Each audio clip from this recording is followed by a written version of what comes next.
Hello' guys, আজি মই আপোনালোকক এটা সুন্দৰ পৰিৱেশৰ মাজলৈ লৈ যাব লৈছোঁ। গুৰুজনাই সৃষ্টি কৰা অংকীয়া নাটৰ দধিমথন নাটভাগৰ কণ কণ শিশুসকলে কৰা কিছু দৃশ্য আপোনালোকক দেখাবলৈ লৈছোঁ। যিমানখিনি পাৰোঁ মই দেখাবলৈ চেষ্টা কৰিম। যদি ভিডিঅ'টো চাই ভাল লাগে তেনেহ'লে লাইক, কমেণ্ট, শ্বেয়াৰ আৰু ছাবস্ক্ৰাইব কৰিবলৈ একেবাৰে নাপাহৰিব। ভিডিঅ'টো আৰম্ভ কৰাৰ আগতে পুনৰবাৰ মই আপোনালোকক মোৰ ইউটিউব চেনেলটোলৈ স্বাগতম জনাইছোঁ। বলক ভিডিঅ'ৰ মাজলৈ আগবাঢ়ি যাওঁ।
যৌতুদার সহিতে গতি হব রবিক দেখো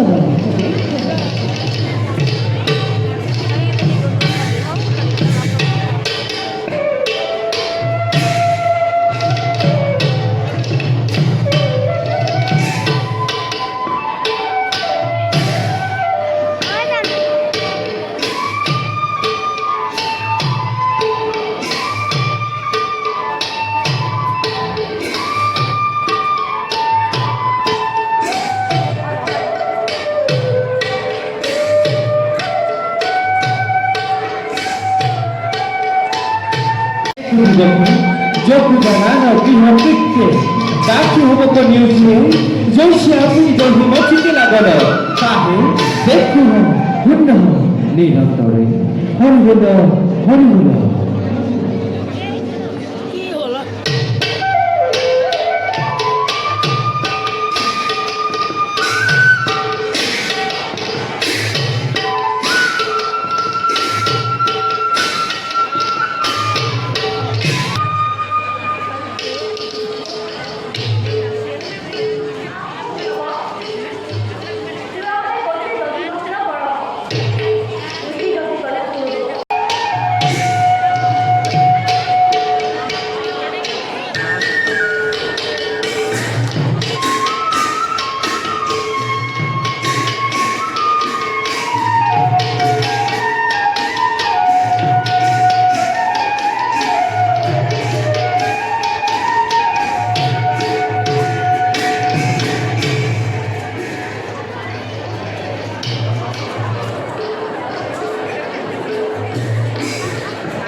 ভাওনা চাই আহি পালোঁ। ভাওনাখন চাই ইমান ভাল লাগিলে, কণ কণ শিশুসকলে ইমান ধুনীয়াকৈ প্ৰদৰ্শন কৰিলে, চাই ভালেই লাগিলে। কিন্তু আমি বেছি দেৰি চাব নোৱাৰিলোঁ, বহু ৰাতি হৈ যাবৰ কাৰণে। এতিয়া আমি ঘৰ আহি পালোঁহি। এতিয়া মই খোৱা যোগাৰ কৰোঁগৈ বুলি ভাবিছোঁ। ঘৰত খোৱাৰ কাৰণে মই এতিয়া এটা ৰেচিপি বনাম বুলি ভাবিছোঁ। যদি আপোনালোকে ৰেচিপিটো চাই ভাল পায় তেনেহ'লে মোলৈ কমেণ্ট এটা কৰি জনাবলৈ নাপাহৰিব। বলক ৰেচিপিটো বনাওঁ। আজি মই বনাব লৈছোঁ দাইলৰ বৰা চব্জি। দাইলৰ বৰা বা পকৰীও বুলি আপোনালোকে ক'ব পাৰে। দাইলৰ বৰা বনাবলৈ প্ৰথমে দাইলখিনি 2 ঘণ্টামান মই তিয়াই থৈছোঁ। দাইলখিনি ফুলাৰ পিছতে মই ভালদৰে ধুই মিক্সি বাতি লৈ পিচি লৈছোঁ।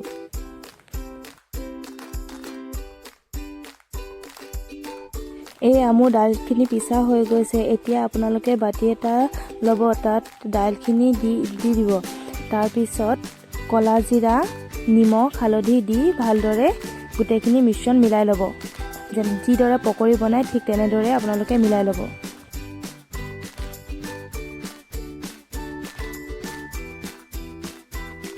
পকৰীখিনি ফেটা হৈ গৈছে। এতিয়া ননষ্টিক পেনখন বহাই লৈ মই তাত মিঠাতেল দি দিছোঁ। মিঠাতেল দি মই পকৰীখিনি বনাওঁ। আপোনালোকে যদি ইচ্ছা কৰে তেনেহ'লে ৰিফাইন তেলতো আপোনালোকে পকৰীখিনি বনাব পাৰে। তেলখিনি গৰম হৈ গৈছে। এতিয়া মই এটা এটা কৰি পকৰীখিনি দি যাম। দাইলৰ বৰা পকৰীটো কিন্তু আপোনালোকে বেলেগ পকৰী বনোৱাৰ দৰে বেছি দেৰি নিসিজাব, নহ'লে পকৰীটো যেতিয়া চব্জিত খাব তেতিয়া টাইট হৈ যাব। সেইবাবে আপোনালোকে 1 মিনিট বা 2 মিনিট সিজালে হৈ যাব।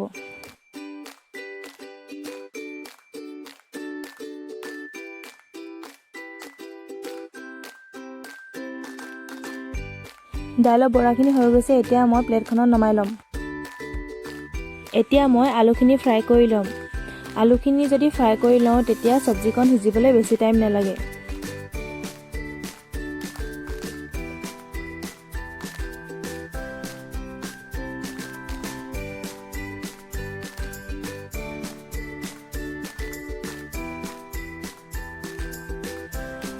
এতিয়া মই একেখন কেৰাহীতে অলপমান আকৌ তেল দি পিঁয়াজখিনি দি দিছোঁ। পিঁয়াজখিনি অলপ ব্ৰাউন কালাৰ হোৱাৰ পিছতে মই আদা ৰচুনৰ পেষ্টখিনি দি দিম।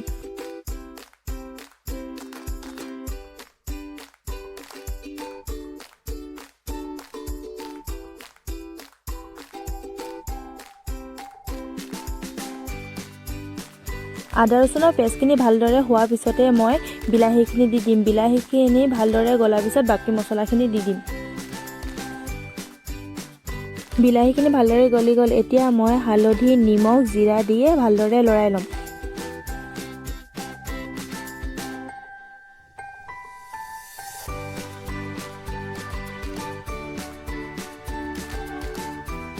এতিয়া মই পুনৰ ৰং জলকীয়া আৰু মেগী মছলা দি মছলাখিনি ভালদৰে মিলাই ল'ম। মছলাখিনি অলপ সিজাৰ পিছতে মই পানী দি দিম। পানী মই বেছি নিদিওঁ, অকণমান দিম যাতে মছলাখিনি ভালদৰে গোটেইখিনি মিলি যায়।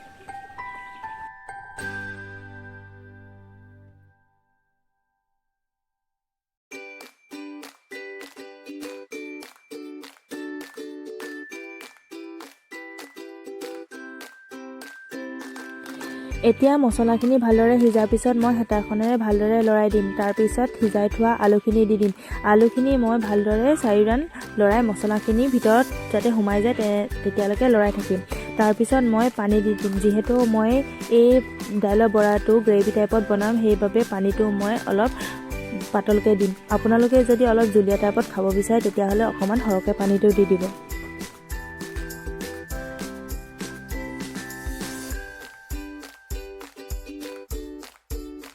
তাৰপিছত পানীখিনি উতল অহাৰ লগে লগে মই দাইলৰ বৰাখিনি দি দিম।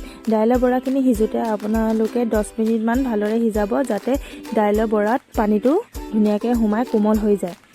তাৰপিছত চব্জি ৰেডি হৈ যাব। মোৰ দাইলৰ বৰা চব্জি ৰেডি হৈ গ'ল।